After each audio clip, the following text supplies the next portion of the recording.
Today I have another anniversary review for you. It is Born Again by Black Sabbath. The album is celebrating its 40th anniversary. I found the release date to be September 12th, though some sources say August 7th, but that does not matter.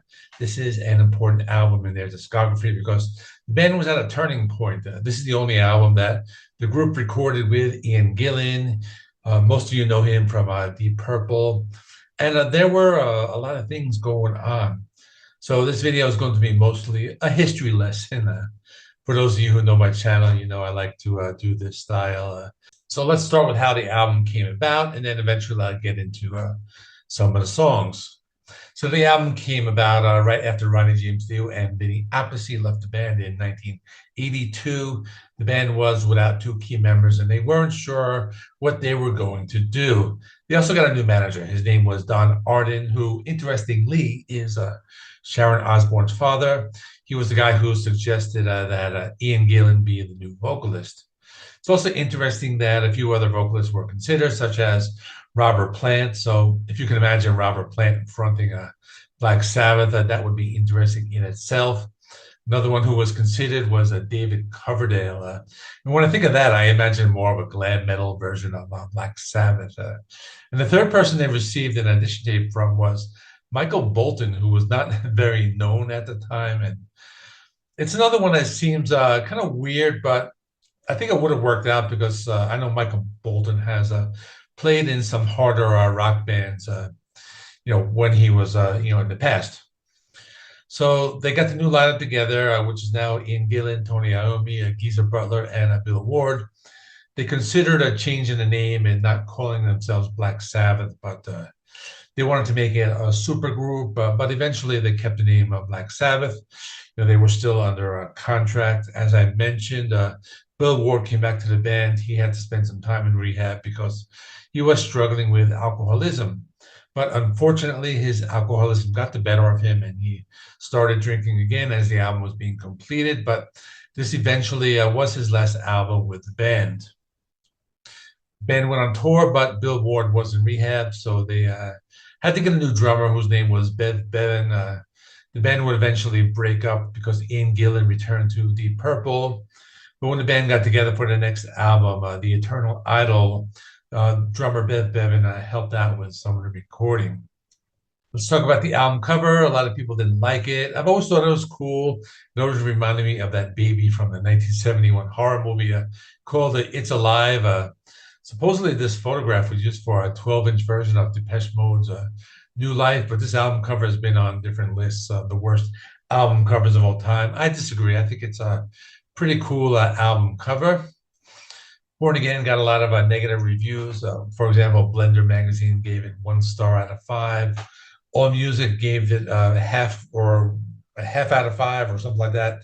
And also people who did like it. For example, Martin Popoff actually gave the album a 10 out of 10. This is one of those albums that a lot of metal bands cite as being one of their favorites, and it's been very influential. There were lots of covers by metal bands, even Cannibal Corpse covered Zero to Hero, and there have been a lot more covers from this particular album.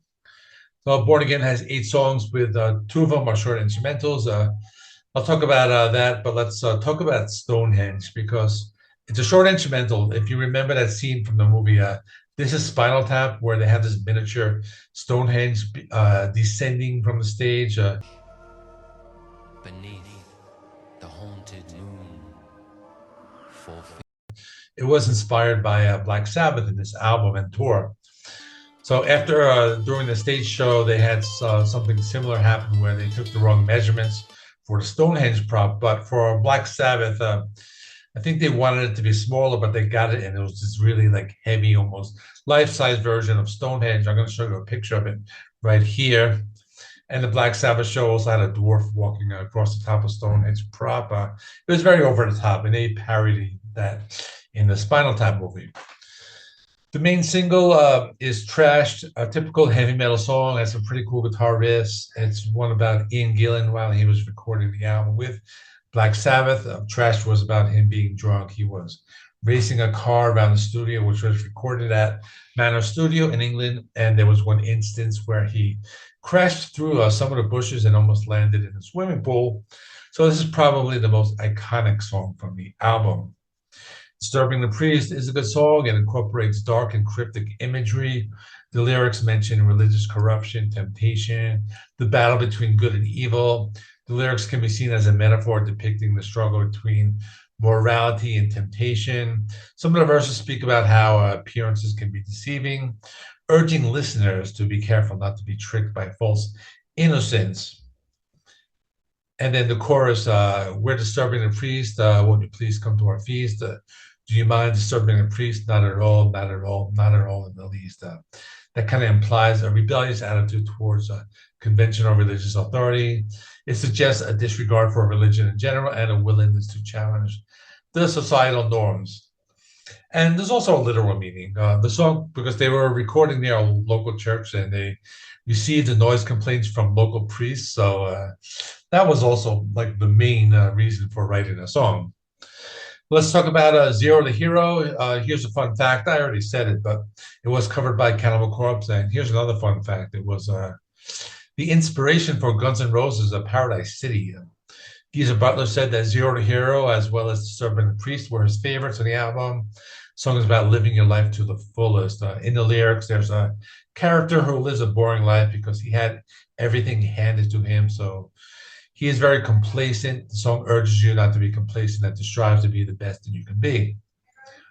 Digital Bitch is another good song. This one's about a woman who is wealthy. It makes her shallow and a materialistic person. Some people have interpreted it to be about Sharon, as she was the daughter of the producer. The word digital is meant to mean money, but I would say that in today's day and age, it could mean something completely different. I think they should even like update this song because it actually works for just today's digital age. Keep It Warm is another good deep cut. This one sounds more like Deep Purple than Black Sabbath, or at least to my ears they do. Song seems to be about a relationship where the narrator wants to maintain an emotional connection with his partner while he's away. This was just my interpretation. I could not find a lot of information on this song. That's all for this album. I've always thought it was a decent album. I don't rank it very high in their discography, but I also think it's a pretty good album. I've heard others say this is a great album and one of the best, and others say that just they don't like it. So kind of like it's always either like really high or really low. Let me know what you think in the comment section.